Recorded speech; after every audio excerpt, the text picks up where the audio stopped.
Greetings, everyone. This is Jeff Wilkerson, Professor of Physics at Luther College, bringing you once more what to look for in the night sky. This time we're talking about the week of March 21st, 2022. So we're going to take a quick look at some things we can look at for this week ahead. And we're going to start on the morning of the 23rd.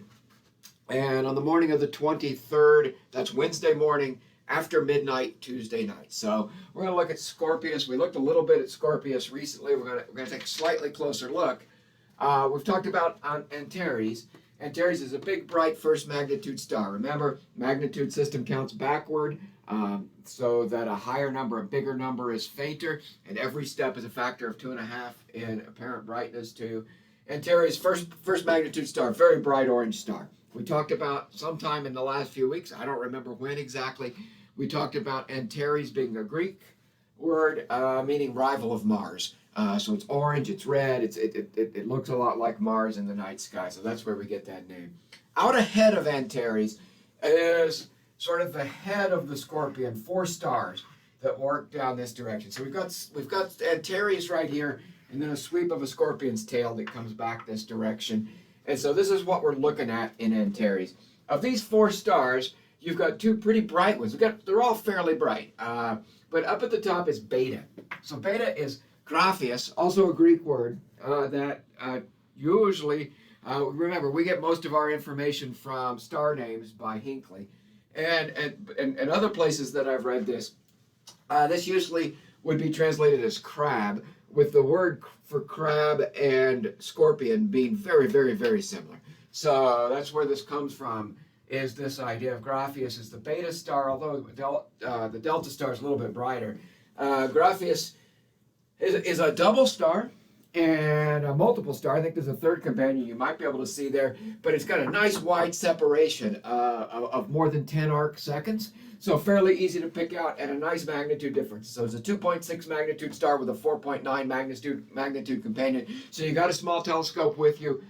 Definitely go check out Graffias here, the top star in the row of stars that mark the head of Scorpius. I've been seeing Scorpius every morning. It's just beautiful. I've been taking pictures of it many mornings and tweeting those pictures out. So go take a look at them if you like it, and check this out. You can see this shape pretty clearly on the southern horizon. It's pretty far south for me, living as far north as I do.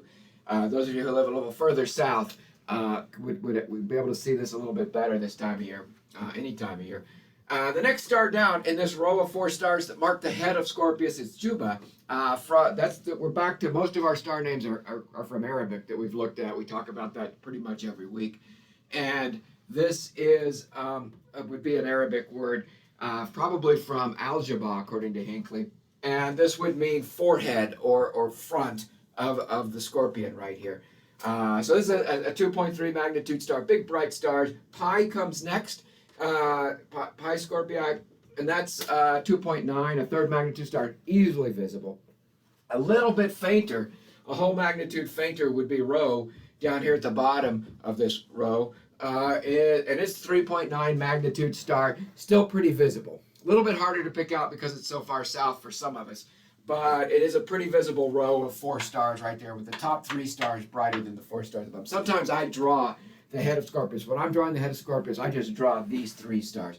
They're that much brighter than Rho down here, but Rho is usually pretty visible. On a clear night, we don't have any problem seeing it. Now, while you're there with your telescope, you got your small telescopes, go out, learn these stars, use your telescope to look at this beautiful double star. It's just a great double star, Beta Scorpii, up here.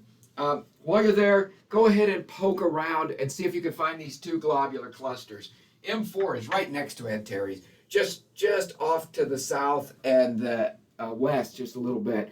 And so you start at Antares and just scan that direction. It's a big, loose, bright, beautiful globular cluster. It's a fantastic globular cluster to observe. About halfway between Antares and Graffias is M80. So this is a much tighter, much higher, sort of a higher surface brightness globular cluster. It's tight and bright, but smaller.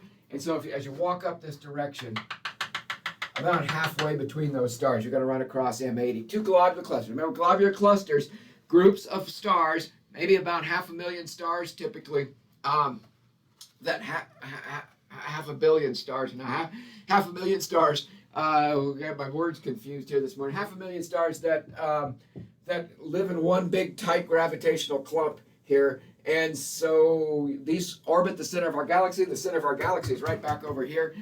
So you're looking directly toward the center of the galaxy as you look down here. We got two great examples of globular star clusters. One much looser and more sprawling, one tighter with a higher surface brightness. Now, on the morning of the 23rd, you can see that anytime for the rest of the summer. So do this observing starting now, but just watch it all the way through to August into September.